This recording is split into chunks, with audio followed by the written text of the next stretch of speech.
Good morning, everybody. Sorry for the technical glitches. Welcome to the office hours for May. And thank you, everybody, for coming a week early for normal so we can not do this on Memorial Day weekend. We're going to be talking about entities today, and we've kind of covered some of this before.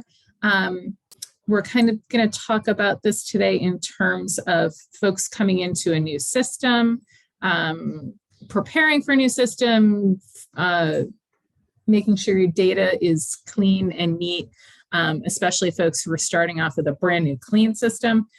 Figure out how you want to do things now, set it down in writing, set it down in a manual for yourselves to make sure that going forward, everything is,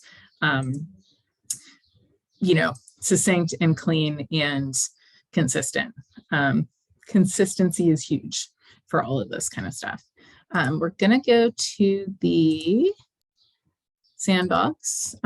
We may pop into Fairfield. Depends.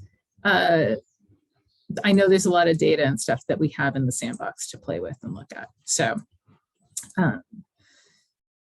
for a word for folks who are just getting new systems and will be starting off new, when you go to log into your system, you will see something like this. It'll say CollectiveAccess, it'll say CLHO and the name of your organization, and you have your username Diane, and your password.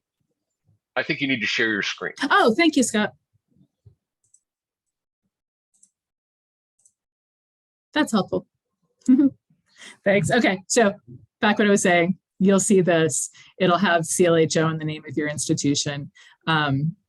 And use your username and log on and password for this to log on. When you log on, there is the landing page, the dashboard. This you can customize for each individual login. So when you log in under your login, it may not look like this. Everybody will have this counts thing up here to get a good idea of where stuff is at the beginning. And it's also an easy way to jump into your modules and your collections and things. You can change this as you want. And again, it'll be just for each individual person. So whatever, like I do on my system at Fairfield, the curator is not going to see it. She's going to have her own setup. And I know there's a whole, I don't know if we did an office hours for it, but there is some existing videos for like new system users and things. So right now, according to this, I have 198 entities in CollectiveAccess in the sandbox. So if you wanted to jump in straight to that, if you click on this, it'll just automatically go straight to this. I want to talk about creating new entities first and kind of going over that. If you want to start and create a new entity, you go up to the new button at the top. Hover over entity, and you have a choice between individual and organization. So entity covers is the term that covers both of those things. And right now we only have those two as selections. If anyone has other things that they might want or need suggestions, feel free to suggest and we can go from there, but those can pretty much cover things from now. You'll go into this new page. Usually there's selections on the left-hand side. Those do not appear until you start putting your entity in and save it for the first time. You'll have all of these just things at the top up here.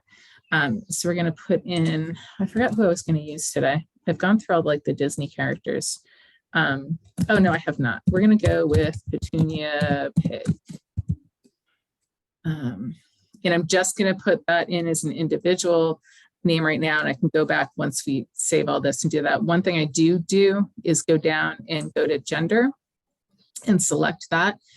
Currently, we just have female, male, unknown. If anyone wants suggestions or things, if we want to add to that, that's fine. Usually I like this more so for oldie-timey folks in our records, since most of us are all historical societies, for people with oddball names. Like I've got, my old museum had a Romanta Woodruff. For the longest time, I just assumed it was a female. So I went to look for Romanta's portrait in the portrait racks one day. Come to find out it's a guy. So I was completely looking for the wrong portrait because I was looking for a portrait of a woman from like the late 1700s, I think. And so it's just useful for things like that, or if you have to address letters or things like that. So Petunia, I'm going to say female. I'm just going to click save. So now you'll see some of the other options come up over here with all the fields to enter. As with anything in the system, you do not have to put data into every single field. If you do not have data, don't try to figure out if you don't need to do research at this point in time to add everything in, that's totally fine. You can always go and add it later. So it's not a big deal.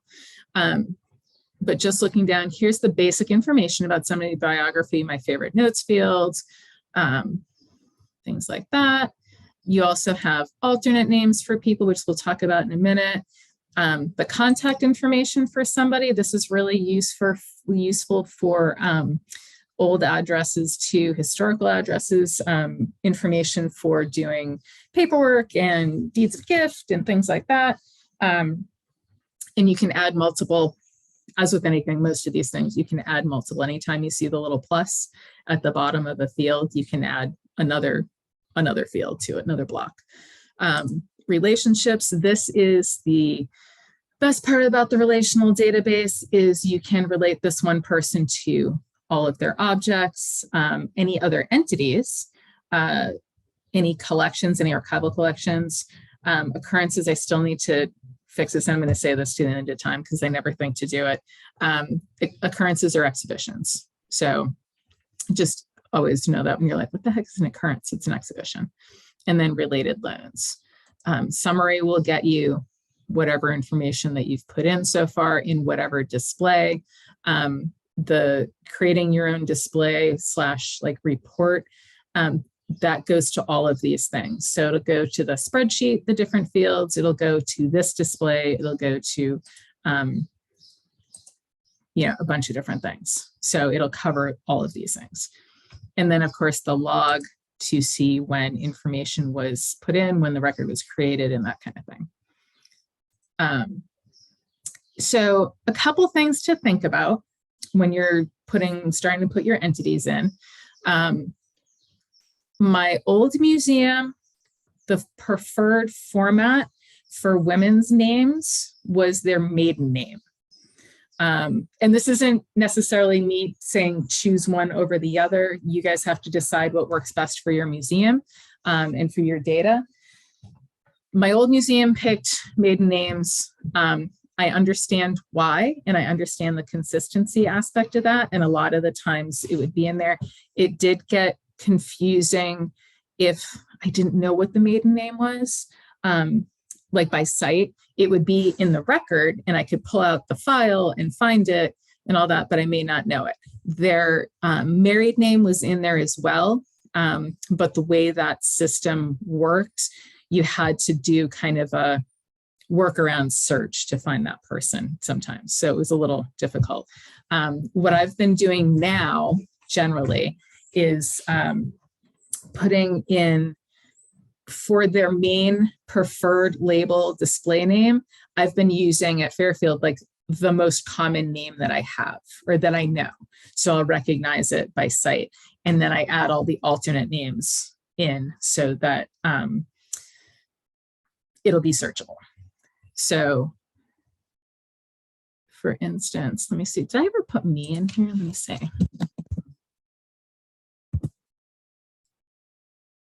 I did not. We'll put me in here because this will be an easy way to do that part of it. So new, entity, individual.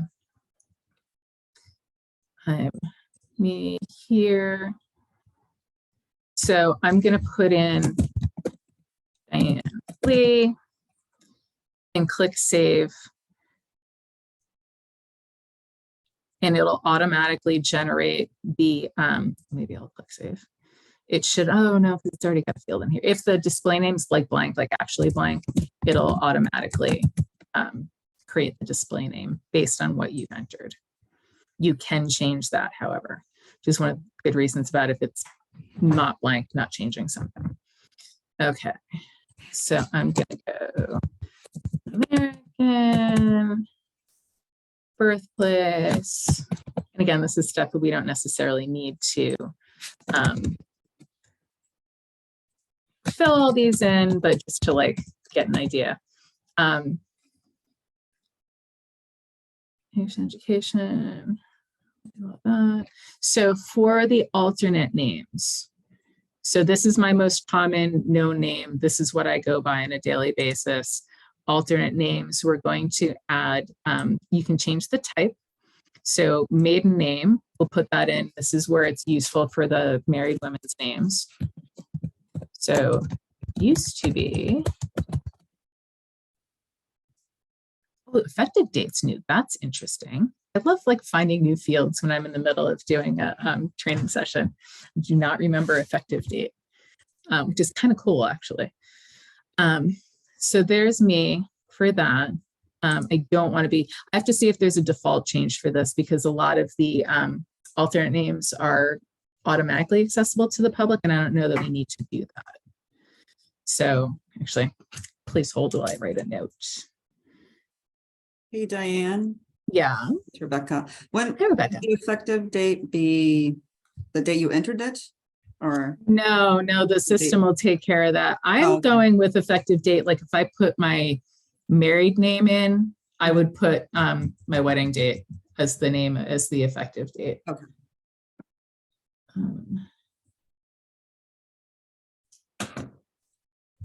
I said, I just found that field, so I literally have no idea. Okay, so add name. We're gonna do, oops, another alternate name. So you can also put in, if you wanted another maiden name, still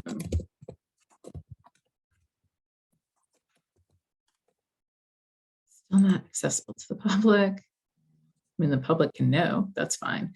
Then you can have other stuff like married name. And I don't know if you guys notice this in any of your records.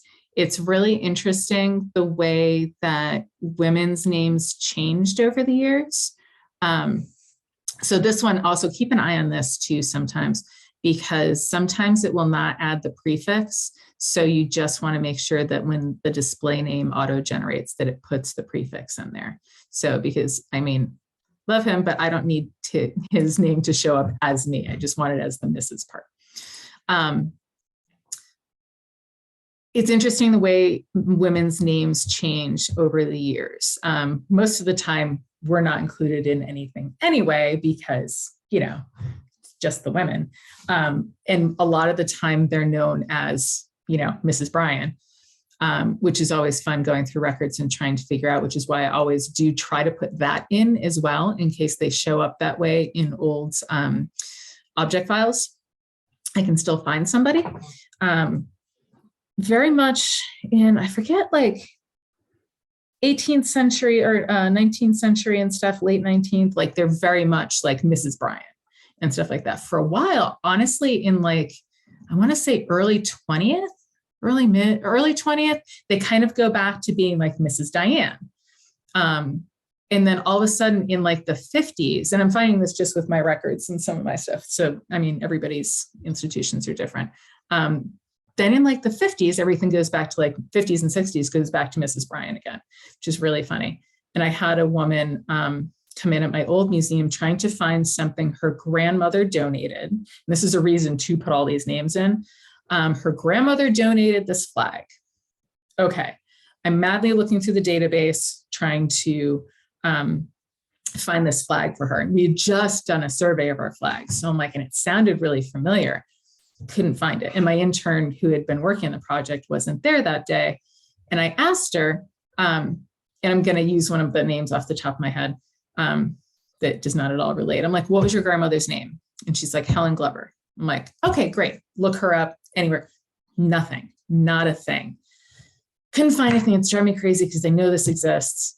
And I go back and ask her again, because she was there with a school trip or something. Ask her again. I'm like, what was your grandmother's married name? And she's like, Helen Glover. Glover was her husband's name. I'm like, no. What was his name? Was she Mrs. John? And she told me what the name was, went into the database, looked up Mrs. John Glover, came up in a second, because that's all I had in my records. And I had no cause at the time to go through and like research her to find her name. I do it in some cases, depending on the item, but it then got fixed. So she was in as herself and as her married name. But it's just a really good reason to take full use of the alternate names and put in everybody. So you've got it all. So let me see. I may have to put quotes around that if I'm searching 2 words, but we'll see.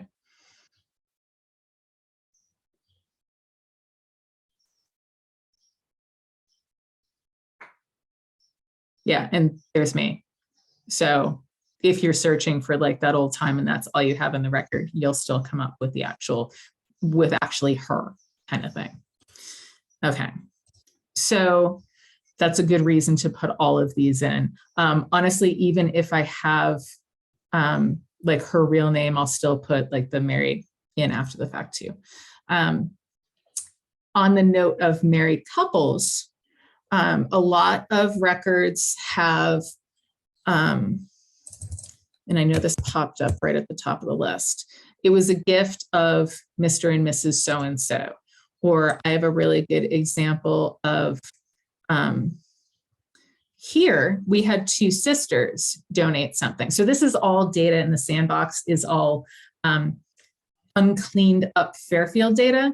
So I took our original migration, took a chunk of those records so we have something to play with in here.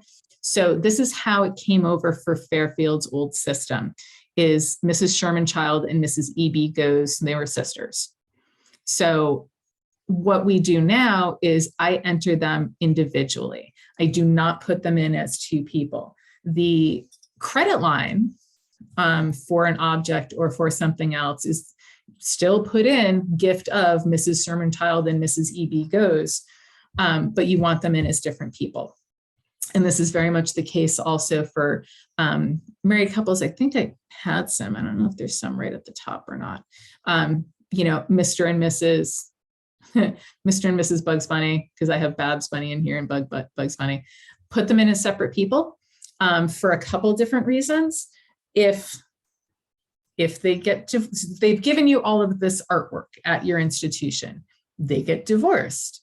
She gets all the artwork and she still wants to donate to the institution, but you do still want to track what she and her former husband gave you before. So you want to put her in as an individual and she decides she's going to give you stuff down the road. Also, if somebody passes away and they're giving you stuff from their, you know, spouse that has passed, the spouse can't give you anything, but you want to know that she's giving you all the stuff, like his wardrobe or his collection of trains or whatever.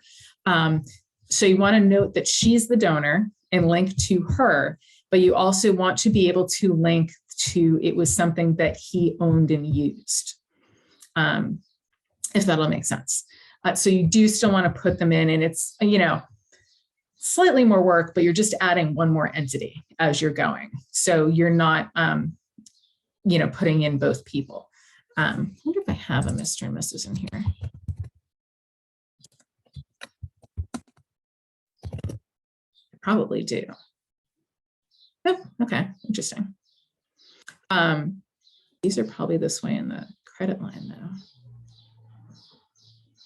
though. Oh, yeah, so for this painting, we've put in gift of Mr. and Mrs. So that's fine in the credit line. And then we can put the individual names in as related entities. So you can put 2 people in.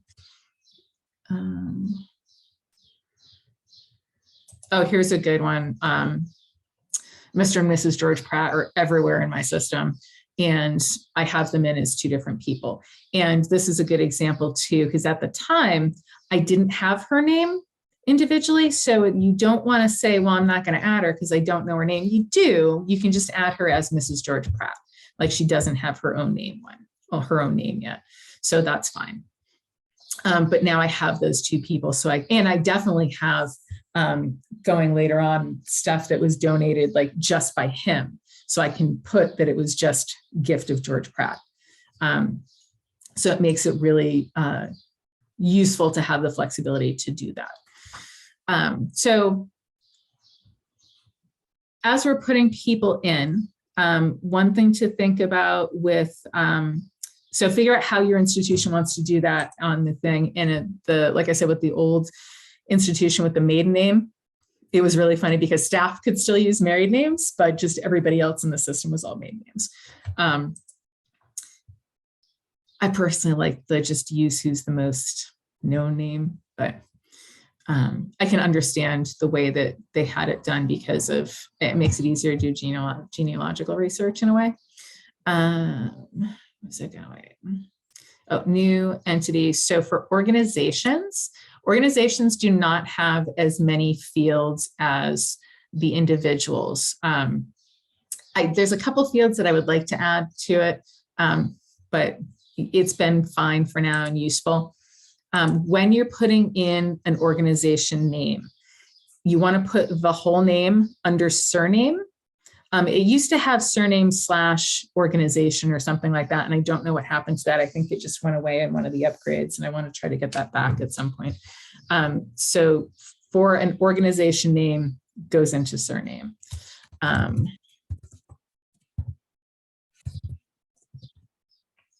And it should just go straight down into the display name.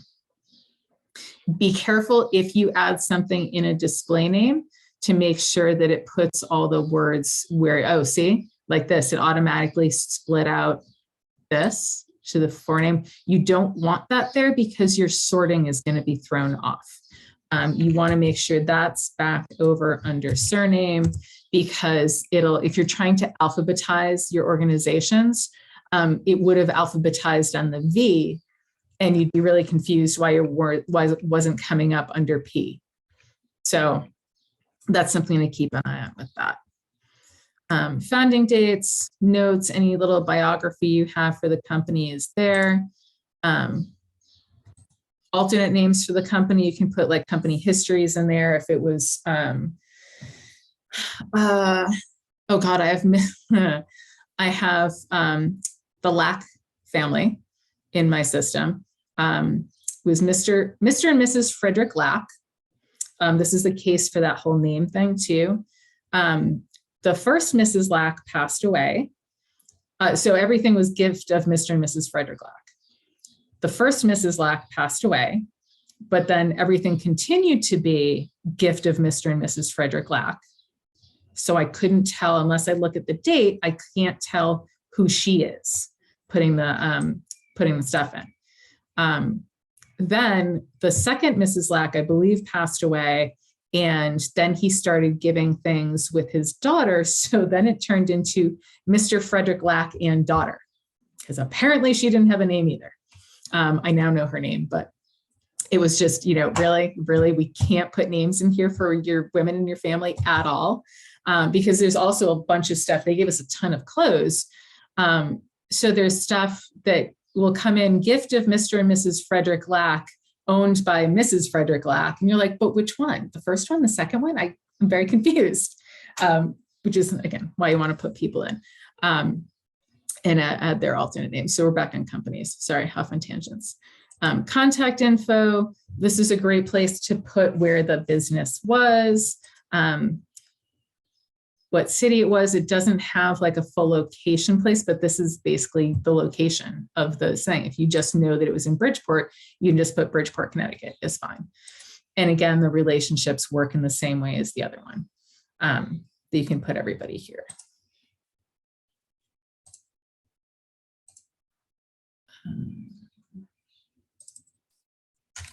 So also when you go in, if you're doing, want to sort out by who your individuals are versus who your institutions are. If you want to search your entire database, put an asterisk up in the quick search and it pulls up everything. So it'll pull up if you see 100, that means there's over 100 results. So like occurrences, exhibitions, there's just 5 in this system, and there's 90 collections. Everything you see 100 is over 100. So we're going to go to entities. If you want to sort out who's an individual and who's not more easily, you can go to this refine results filter. It's like the little slider that shows up a lot of, it's an icon for a lot of that. I always think it looks like a weaving. It looks like a textile for some reason. But you click on that and it'll ask you how you want to filter your results. So you can go by collections, you can go by types, and it'll say individuals versus organizations. So if you click on that, it'll go to all of your 19 organizations and put things in there. Or if you decide you don't want to do that, you can hit the X on that. I want to look at my individuals and go down and see all these. Oh,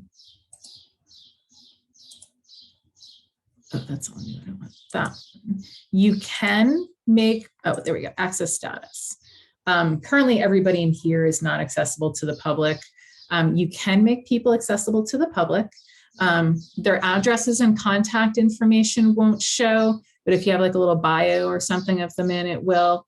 I usually don't make somebody public access unless they are a known modern artist where all that information is going to be on the web anyway, or if they've been dead for 100 years, I'll make them public access. You know, so if I've got somebody historical in my collection, I've got Mary Fish Silliman. She's public access. She's been gone a very long time. She's a very fascinating person, so it's worth having her information up. So just be careful. Again, I won't put contact information, but be careful who you add as public access. It's something, another thing you'll need to decide and determine within your organization if you want somebody to be public or not. And actually, let me go over here. This is on, I actually want to go to Connecticut Collections, just so you can kind of see how it shows up. Sometimes Mary actually is in the little highlights right at the first thing. She is not today.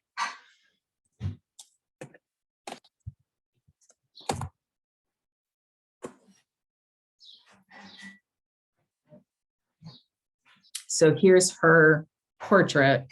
She does show up under people and organizations here, and then it'll give her little life dates and her bio and stuff like that in there.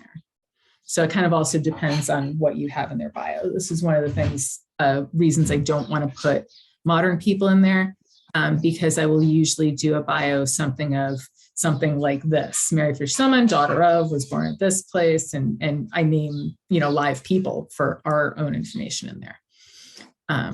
And when you go into her portrait, you can also get to her from here and click on her thing. So that's how it'll show up if you make somebody public access. So Diane, this is Scott. Hi, Scott. So I know we've had a lot of discussions on this because, you know, for us, you know, making the artist or the creator public is useful, Yep. but not donors, Correct. not donors. Correct. So I don't know if we've got that fixed so that, you know, when you Should be. Yeah, check it. It should be. Because we did have people who, you know, we have people who are creators and they donated their work. And so, okay, I'll double check.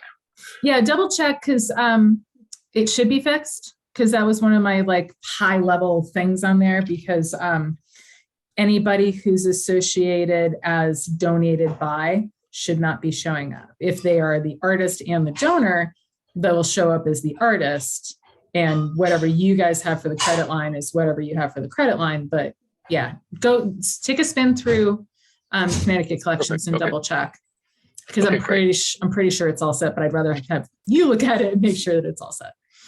Great, thanks. Yep. Okay, we're here at these people. Okay, so that's kind of talking about the new people and thinking your way through how you want to make sure those records are put into the system to make sure that they're consistent. You know, I've got stuff like, what are you going to do with middle initials? What do you do with juniors and things like that? That's up to you. think I have a good example here. One thing we ended up having to do in Fairfield, because Fairfield has a lot of the same names. There's a lot of Ebenezer Burrs. There's a lot of Eben Burrs. You can see them here. These are all duplicates. It's not the same person. I'm trying to think of a good one that we have in there. We ended up putting their birth year. These are all oldie-timey folks. Their birth year, like as part of their display name, so we could tell them apart. It just got really confusing when you have like three of the same name. Let me get a Fairfields for a second. I don't think there's more than one of these guys, but let me double check.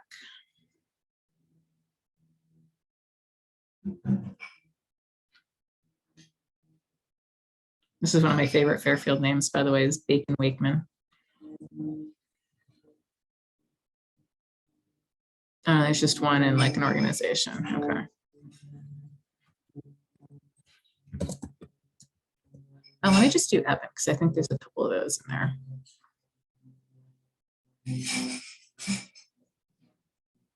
Yeah.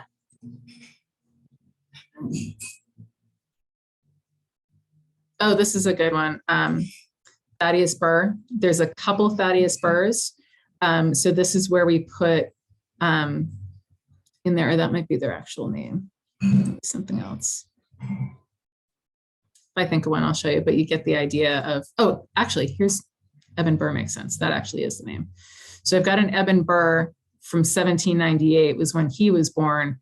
And then down here, I've got W. Eben Burr from 1901.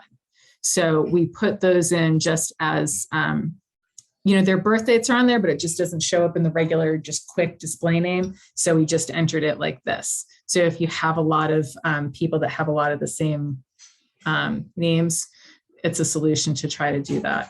I mean, the way you do your display of the names, you can put the dates in there so you'd be able to check. But when people are coming up to choose from, you might want to do that. Because also, let me see, who's he related to?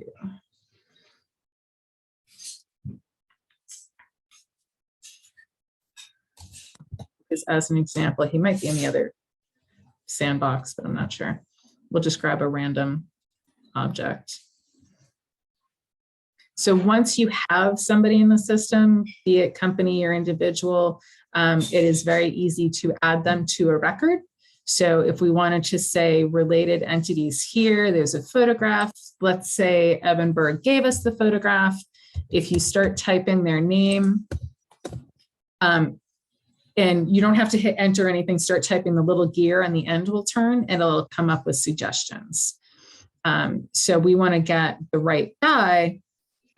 This is where we like, oh yes, I definitely want Eben Burr 1798 because he gave us this photo. Wait, that was 1798. That's obviously not the right Eben Burr. Let's go with the W. Eben Burr that was born in 1901. That's going to be the guy that we want that gave us this photo. So it just kind of helps differentiate in that little quick pick list. Not necessarily do it, but we found it really helpful with all of our duplicate names. So for folks who are migrating, especially if you're, well, honestly, I've seen it with both. If you're migrating from a system that does not have like an authority file for an individual, like this has like the authority for the individual. You create that one, you can connect them to everything, and you put it in. Our old system did not have that. It was like a free text field. So the amount of variation of the names was crazy. It was totally out of control. We tried to do a little bit of cleanup before we did the migration on some of the names, but I was also new at Fairfield, so I didn't know who a lot of the people were. So I didn't want to risk messing people up, because there's a lot of Jennings. There's a Miss Bessie Jennings. She was in his Bessie A. Jennings, B.A. Jennings. Then there was a, oh gosh, Elizabeth Jennings, who, you know, that can be a Bessie. So I don't know. Then there was an A.B. Jennings. There was all these people. So I didn't do anything with the people that I didn't know at the time. And I waited till we had the data over here in the migration that we could fix it. And it's super easy to fix duplicate names or wrong names or things like that. So you'll see how some of this came through in the database from the migration. So this is all uncleaned up Fairfield data. And you'll see things like I've got Mr. Clifford S. Banks, and then somewhere along the line, somebody put him in as Banks Clifford S. This is the same guy. They just put the name in different, so it shows up as a different person. And the same thing with the way Cyrus Sherwood Bradley, they just put it in. It was just a different entry for all these different things. And I've gone through, and in Fairfield, everybody's pretty cleaned up. I don't think I've got anybody left. There were a couple, there's like one questionable one that I'm not entirely sure that it's the same person. So I haven't fixed it yet, but it's there. So like, for instance, I have 18 million Cyrus Sherwood Bradleys. When you're cleaning data up like this, I went in and picked one at random that I want to keep as the record, and actually put in display name, not in the forename, middle name and all that, put in keep this one. So when I go to merge them, because you can merge them one record into another record, I'll know which one I want. So, oh, I don't want 14 related objects. Go back. Go back to Cyrus for a second. I don't want his stuff. I want him.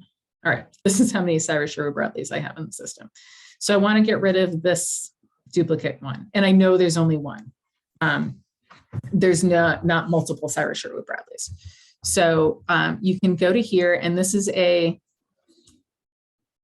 you generally, I always tell people don't delete anything. You do want to delete it, but you want to always just be very careful when you're doing it anytime you delete records, because the system will let you merge it with something else. So if I click on this delete, the system comes up, do you really want to delete this one? It's referenced one time to something. When deleting this individual, do you want to remove all the references or transfer the references? We want to transfer the references, and we also want to transfer the metadata that comes with that. So you can enter the name here, and you get your list. So this is why I put that keep this one next to it, so I know that's the one that I want. So when I actually delete, it'll tell you merge metadata into this one. The individual is deleted, and it still puts results and things up from the other search. So it's really nice. You don't have to sit and transfer by hand and copy paste to all the different fields. It moves all the metadata over, and it moves all the links over together. So if I go to remove this guy, another Cyrus, I do, and if it's something that's a mistake that you just did for some reason, and it was a mistake and you just want to delete it, you can do remove all references and it'll be fine. But anytime you're doing cleanup, always do the transfer. Cyrus, keep this one. So there's 2 entries, transferred, deleted, perfect. It just makes it really easy. Like I said, I don't think I had really worked with the system, so I didn't know this before I migrated. I found out as I was working through the system after the fact, like how easy this is to do all this. And I have recommended to people, I'm like, if you know some things ahead of time and you can fix them in your data beforehand, go ahead. But don't worry about the cleanup after the fact. It's not horrid. It's a little time consuming, but the system does most of the work for you. When you're doing your cleanup, this is another thing. Use your, where are we in time? A little bit of time left. Let me just touch on this really quickly. Use your displays and your custom displays to help you do this. Actually, let me go to Fairfield because I know I have some over here.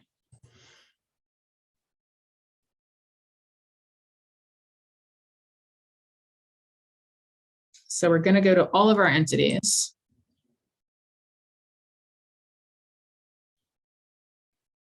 So right now, your display options are under this gear.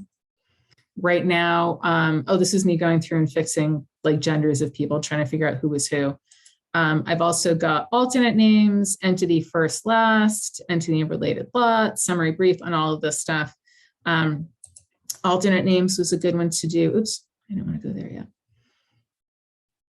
So I want to sort by, when you go back into that gear, you can sort by different things. I find relevance really annoying. I don't know why it comes up, but you can sort by surname, comma, forename, or forename, depends what your display is. So I want to see how many surname, forename we have that's similar and have it alphabetical. Entity names. So it'll go through and you can sort by, or reverse because the Z's are at first. So if you click on the entity name, it'll go and go alphabetical the other way. Zaman Bradley. I still do this one? Nope. Sometimes it'll go back to relevance, which is really annoying. Surname, forename.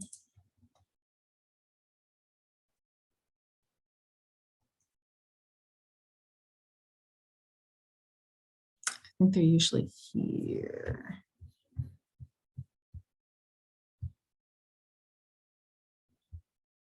We got a different one. I don't know why it's not entity names. Entity first, last.